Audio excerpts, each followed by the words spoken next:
আমার দাবি ন্যায্য দাবি এই আন্দোলন চলিছে কোন সরকার হয় কোন সরকার হয় আমার দাবি ন্যায্য দাবি ডাম্পিং গ্রাউন্ড স্থানান্তর কৰিব লাগিব ঢিং পৌৰ নিগমৰ অন্তৰ্গত 10 নং ৱাৰ্ডত যি ডাম্পিং গ্ৰাউণ্ড আছিলে সম্পূৰ্ণ অস্বাস্থ্যকৰ পৰিৱেশত ইয়াত জাবৰ জোথৰবিলাক পেলোৱা হৈছে যিটো মানে বৈজ্ঞানিক সন্মত নহয় আৰু ইয়াতে থকা এটা মেচিন সম্পূৰ্ণৰূপে বিকল হৈছে যাৰ জৰিয়তে আপোনাৰ সাৰ উৎপাদন কৰা হয় গতিকে আমি ঢিং সমজিলা দাবী আৰু উন্নয়ন সমিতিৰ তৰফৰ পৰা আমি এটাই আহ্বান জনাইছো অনতি পলমে এই ডাম্পিং গ্ৰাউণ্ডখন স্থানান্তৰ কৰিব লাগে আজি আমি এক প্ৰতিবাদী কাৰ্যসূচী ৰূপণ কৰিছো অনাগত দিনত আমি ঢিং পৌৰ নিগমৰ কাৰ্যালয় আমি ঘেৰাও কাৰ্যসূচী আমি হাতত ল'ম যদি আমাৰ এই দাবী যদি মানি নলয় আমি আহ্বান জনাইছো নগাঁও জিলা প্ৰশাসনক অনতি পলমে আমাৰ জিলা আয়ুক্তগৰাকীক আমি পুনৰবাৰ আহ্বান জনাইছো যেন এই ডাম্পিং গ্ৰাউণ্ডখন পৰিদৰ্শন কৰিব লাগে আৰু ইয়াৰ যি অস্বাস্থ্যকৰ পৰিৱেশত বস্তুবিলাক পেলাই থৈছে যিখিনি নাকি সম্পূৰ্ণৰূপে অস্বাস্থ্যকৰ হয় গতিকে আমি আহ্বান জনাইছো পুনৰবাৰ আজি এই প্ৰতিবাদী কাৰ্যসূচীৰ জৰিয়তে যিহেতু নগাঁও জিলা আয়ুক্তগৰাকী মানৱ দৰদী সদায় মানুহৰ ভাল চিন্তা কৰে যিজন ব্যক্তি সদায় আমি মানৱ সম্পদৰ লগত জড়িত থকা বুলি আমি জানো গতিকে নগাঁও জিলা আয়ুক্তগৰাকীক আমি পুনৰবাৰ ঢিং সমজিলা দাবী উন্নয়ন সমিতিৰ পৰা আমি আহ্বান জনাইছো যেন যিখন ডাম্পিং গ্ৰাউণ্ড তাৰ চাৰিওফালে আমাৰ জনবসতি অঞ্চল আৰু এইখিনি মানুহ সম্পূৰ্ণৰূপে মানে অস্বাস্থ্যকৰ পৰিৱেশত জীয়াতু ভুগিছে আৰু এখন অংগনবাদী কেন্দ্ৰ ইয়াত লগতে গাতে লাগি আছে য'ত নেকি কণ ছাত্ৰ ছাত্ৰীসকলে অধ্যয়ন কৰে গতিকে আমি আহ্বান জনাইছো যাতে এই ডাম্পিং গ্ৰাউণ্ডখন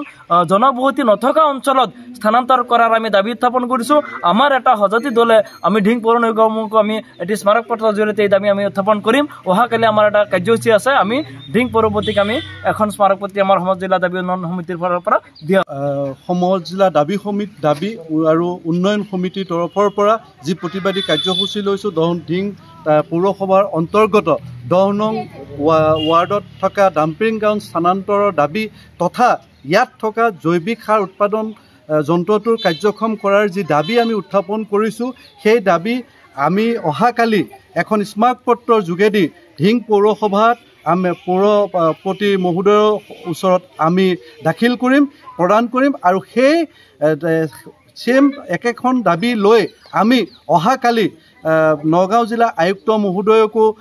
আমি দাখিল কৰিম ইয়াৰ উপৰিও আমাৰ এই ডাম্পিং গ্ৰাউণ্ড স্থানান্তৰৰ লগতে অন্যান্য 14টা দাবী সম্বলিত এক দাবী আমি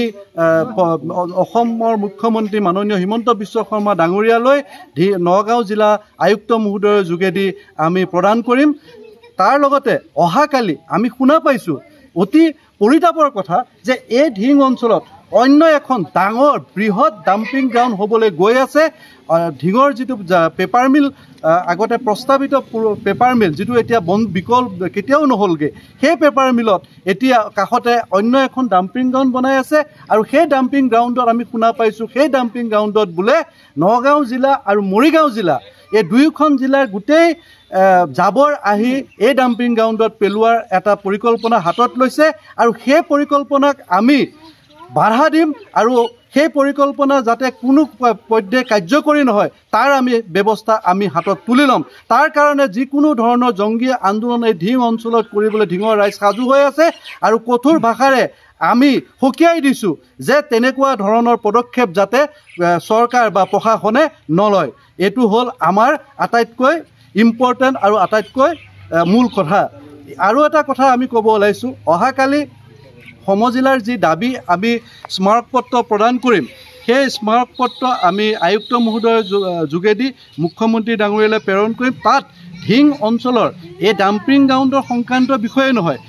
আৰু সমজিলা স্থাপনেই নহয় ইয়াৰ লগত অন্যান্য আৰু 13ৰ পৰা 14টা দাবী আমি লৈছোঁ ঢিঙৰ উন্নয়নৰ কাৰণে বিভিন্ন ব্যৱস্থা ল'বলৈ চৰকাৰৰ ওচৰত আমি আহ্বান জনাম ইয়াত আমাৰ ঢিঙৰ অঞ্চলৰ সকলো